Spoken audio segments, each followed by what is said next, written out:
गरीबों के भविष्य पर पलीता लगाने वाले नरेंद्र मोदी के कल भाषण के बाद बैंकों में पड़ा पैसा अब लोगों को सुरक्षा नहीं बल्कि बिल्ली की निगरानी में दूध रखने जैसा महसूस होने लगा है। लोग अपने बैंकों के से पैसे दनादन निकालने लगे हैं, इसलिए भारत में अचानक नकदी निकालने की गति तेज हो गई है। दोस्तों, आखिर क्यों नरेंद्र मोदी ने भगवान होते हुए और ये कह दिया कि सोना एक साल ना खरीदें। उसके बाद से जो कुछ हुआ, आरबीआई और एसबीआई के आंकड़े बता रहे हैं कि केवल अप्रैल 2026 के पहले 15 दिनों में ही करीब 61,000 करोड़ रुपए बैंकों से निकाल लिए गए। आखिर क्यों? देश में संकट आ रहा है या कुछ और बात? नमस्कार, आप देख रहे हैं बामसिफ न्यूज और मैं हूं आपके साथ शैला। करेंसी सेकुलर लाख करोड़ से भी ज्यादा ऊपर जा चुका है। नोटबंदी के बाद का सबसे बड़ा स्तर माना जा रहा है। नोटबंदी में जिस तरह से गरीबों की भविष्य पर पलीता लगा था, उसी कारण उसी के जैसा ही आर्थिक नहीं बल्कि मानसिक दबाव अब पड़ रहा है लोगों पर। जब व्यापारियों को यूपीआई और डिजिटल लेन देन के आधार पर टैक्स नोटिस मिलने लगे, तब लोगों को यह एहसास होने लगता है कि सुविधाओं के नाम पर हर गतिविधियों पर नजर रखी जा रही है और आपका पैसा कौन निकाल रहा है, कहां रखा है, ये सब नरेंद्र मोदी की सरकार की नजर में है। दक्षिण भारत के कई व्यापारियों ने इसी कारण फिर से कैश लेन देन को प्राथमिकता देना शुरू कर दिया है, यानी कि फिर से हाथों से रुपए ले रहे हैं और हाथों से रुपए दे रहे हैं। दूसरी ओर बैंक ब्याज लगातार गिर रहा है, यानी कि बैंकों का भी हालात बेकार हैं। लोगों को लगने लगा है कि बैंक में पैसा रखने से ना लाभ है, ना गोपनीयता और ना ही स्वतंत्रता। अब बैंक भी निजी नजर जो है वो रखने लगे हैं। इसीलिए बहुत से लोगों ने डिजिटल नंबर की जगह हाथ में नकदी को अधिक सुरक्षित मानने लगे हैं और लेन देन जो ऑनलाइन हो रहा था उसको बंद कर रहे हैं। लगातार बैंकों से पैसे निकाले जा रहे हैं। चुनावों के समय बढ़ती कैश डिमांड भी इस बदलाव को और तेज कर रही थी। चुनाव में जो कुछ पैसे खर्च हुए वो लेन देन हाथ से हुए। दोस्तों, ये केवल आर्थिक बदलाव नहीं, ये लोगों के मन में बढ़ते जो अविश्वास का संकेत है। दोस्तों, लोग ये समझ रहे हैं नोटबंदी और कोरोना की जैसे ही हालात भारत के होने वाले हैं। जिस व्यवस्था पर भरोसा कम होने लगे, वहां लोग सबसे पहले अपना धन अपने नियंत्रण में लेना शुरू कर देते हैं। नरेंद्र मोदी के एक भाषण ने कल जिस तरह से लोगों के मन में अविश्वास पैदा किया, उसका नतीजा है पश्चिम एशिया में जारी तनाव और युद्ध के आसार को। दुनिया भर में कच्चे तेल की सप्लाई को लेकर चिंता बढ़ी हुई है। हालांकि भारत सरकार ने कहा है कि देश में फिलहाल पेट्रोल, डीजल और गैस का पर्याप्त भंडार मौजूद है और लोगों को घबराने की जरूरत नहीं है। लेकिन एक साल तक आप सोना नहीं खरीद सकते। पेट्रोल कीमत को कम कर दीजिए। दोस्तों, बहुत सारे लोग हैं जो लिख रहे हैं कि भारत के पास लगभग 60 दिनों का पेट्रोल डीजल भंडार है, 60 दिनों का प्राकृतिक गैस भंडार है और करीब 45 दिनों का एलपीजी स्टॉक उपलब्ध है। क्या इसका जवाब नरेंद्र मोदी की सरकार देगी? क्या सरकार बताएगी कि आखिर क्या चल रहा है? सरकार ने तो साफ कह दिया है कि फ्यूल सप्लाई की राशनिंग या कोटा लागू करने का कोई योजना नहीं है। एक साल तक सोना, पेट्रोल, खान पान, खाने वाले तेल की भी कमी करिए। अधिकारियों के मुताबिक अगर बात की जाए तो पश्चिम एशिया संकट का असर आयात पर जरूर पड़ता है, लेकिन विभिन्न देशों में खरीद बढ़ाकर सप्लाई को स्थिर बनाए रखने की कोशिश भी की जा रही है। घरेलू उपभोक्ताओं के लिए एलपीजी की सप्लाई भी सामान्य बताई जा रही है। जल्दी गैस सिलेंडर लोगों को अब भी नहीं मिल रहे हैं। लोगों के साथ दिक्कतें हैं। सरकार का कहना है कि ऊर्जा आपूर्ति पर लगातार नजर रखी जा रही ताकि आम लोगों को किसी तरह की परेशानी ना हो। और इसी गैस सप्लाई की वजह से सूरत से यूपी, बिहार के लोग वापस अपने घर आ रहे हैं।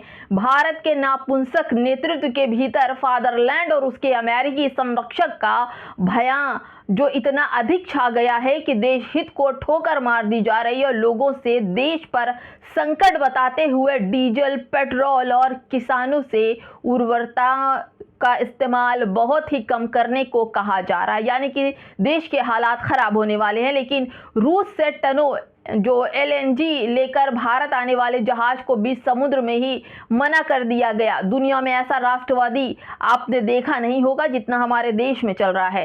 दोस्तों, ये बड़ा ही गंभीर है और इस पर गौर करने की बात है कि आप जिसको भगवान मानते हैं, जिसके हाथों में सुरक्षित मानते हैं, आज देश के हालात क्या हैं। जब भारत के रासायनिक खाद बनाने वाले कारखाने यानी कि LNG के लिए तड़प रहे हैं लोग, वहीं अमेरिकी क्रोध से बचने के लिए भारत ने 60,000 टन LNG से भरे रूसी जहाज को ना कह दिया। यानी कि भारत में आपूर्ति है लेकिन रूस का नहीं इस्तेमाल करेंगे, क्योंकि फादरलैंड ने मना कर दिया। इसलिए रूस से आने वाला कोई भी सामान भारत नहीं आएगा।